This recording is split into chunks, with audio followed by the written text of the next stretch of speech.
Welcome to our Mastt tutorial series. I'm Jake, and today we're exploring the cost module, which is the financial heart of your Mastt project. The cost module gives you a complete financial overview of your project, tracking budgets, contracts, variations, forecasts, and any risks with costs associated in one integrated system. So when you navigate to the cost module, the very first screen you're going to see is this page, which is the overall page. This gives you a total financial overview of your project, showing everything from your original budget all the way to your final forecast final costs. So let's have a look at how the overall page is structured. It displays a hierarchical view of your project's finances. At the very top level, we've got your project, which summarizes all the financial information across the entire project. Below that are your budgets, and they're indicated by this orange B button, and you can expand that because you might have sub-budgets underneath it, and you can divide them up further and further and further to go through and break those up even more. Then underneath the sub-budget, you might have your contract. And then if we go through, we expand that again, you might have your line items underneath any contracts or milestones, and then you might have all your variations underneath that contracts in teal, just there.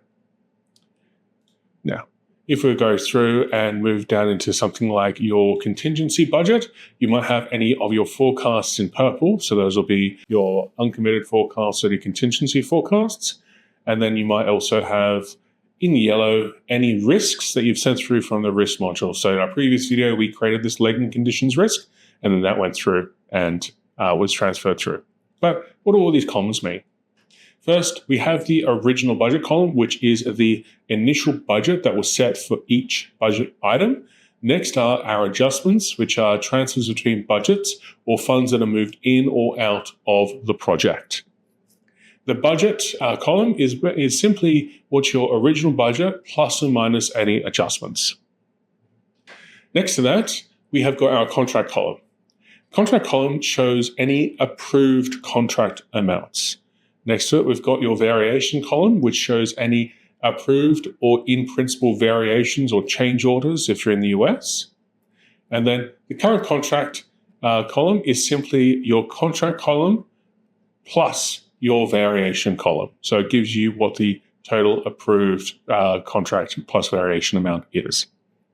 Next to that, we have got your uncommitted column. This shows any unapproved contracts and variations, any forecasts, and any risks that have been sent through from the risk module. And then your forecast final cost, FFC, or your estimate at completion, EAC, if you're in the US, is your current contract plus your uncommitted amounts.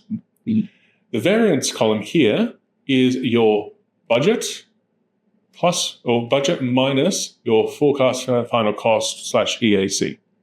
Green indicates that indicates a positive variance, which is your under budget. Red is a negative variance, your over budget. And then after that, we've got the total paid and the amount remaining columns. So that's showing total paid, all the paid payments that have done so far, and amount remaining is the remaining that's left to pay. But if you hover over any of these column headers, it will give you the formula that was used to make up that column, so you do not need to memorize these calculations. Let's just scroll over here. Most actions in the cost module can be done from this overall page using these three dots. So for example, if you click the three dots next to the project, you can add or edit budgets, add contracts, or add forecasts at the project level. If you go to a budget, you can click there, you can edit the budget, you can add and edit sub-budgets, add contracts, or add forecasts.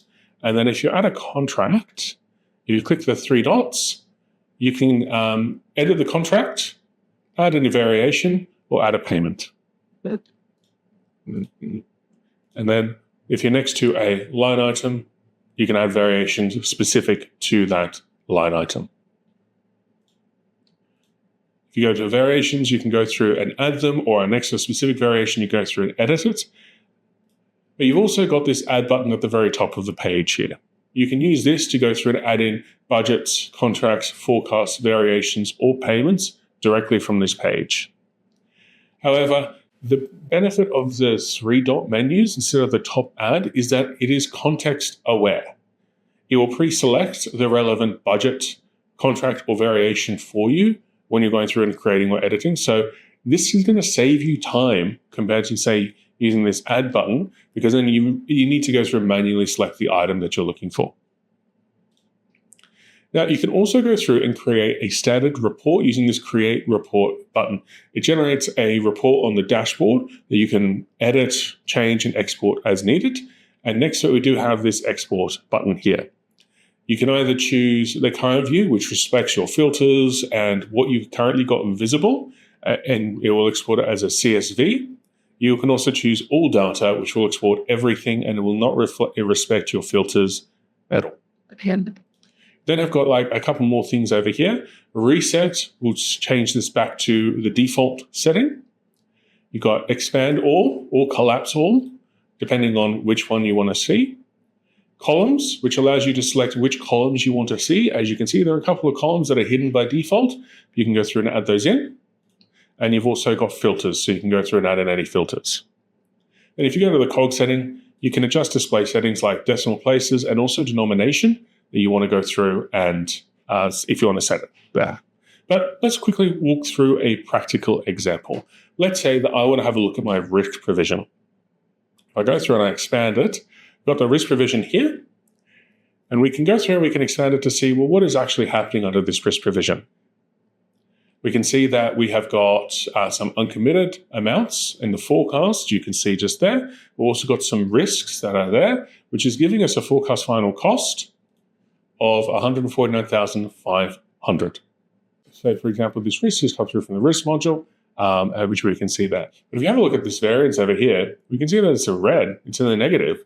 This is indicating that we're currently projected to go over budget on this item because we only had about $50,000 for our risk provision. And we can also do that if we go up to the contractor budget. We can see we've got a main works budget. We've got a $1.45 million approved contract. And we've also got some variations. If we have a look here, we have $177,000 in approved or in principle variations. We've also got $100,000 in unapproved variations or not in principle. So this is how you can go through and have a bird's eye view of your budget structure. It allows you to basically give you a comprehensive financial snapshot of your project. You can identify potential budget issues and understand your financial position at a glance.